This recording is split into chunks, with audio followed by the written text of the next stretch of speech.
زیر صاحب سید احمد اویس صاحب نے انڈیا سے پوچھا ہے، وہ کہتے ہیں کہ رمضان کا روزہ اور دوسرا روزہ جو ہم ہر ماہ رکھتے ہیں اس میں کیا فرق ہے؟ رمضان کا روزہ فرض ہے اور رکھنا لازمی ہے، دوسرا روزہ نفل ہے، وہ آپ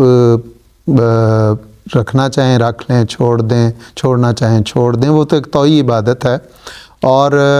اس پہ کوئی آپ کو گناہ نہیں ہے اگر آپ کسی وجہ سے نہیں ہاں آپ اگر اسے رکھیں۔ نفلی اور فرض عبادت میں فرق یہ ہے کہ فرض عبادت اگر انسان جان بوجھ کے چھوڑے تو گناہ ہے، اور جو نفلی عبادت ہے اگر وہ کسی وجہ سے وہ چھوڑتا ہے تو اس پہ گناہ نہیں، لیکن وہ رکھتا ہے تو اس پہ ثواب ہے اسے۔ اور دوسرا اس میں فرق یہ ہے کہ ابھی جو بات ہوئی تھی کہ جس طرح منصور صاحب نے بتایا کہ فرض جو روزہ ہے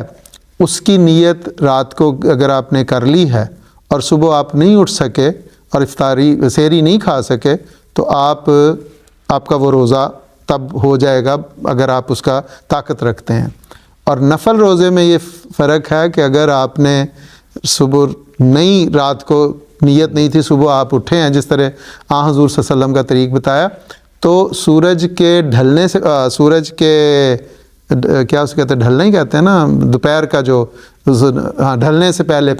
اگر وہ نیت کر لیتا ہے تو اس کا روزہ، اگر اس نے صبح سے کچھ نہیں کھایا تو وہ نیت کر لیتا ہے تو روزہ ہو جاتا ہے۔ یہ بھی ایک فرق ہے اس میں۔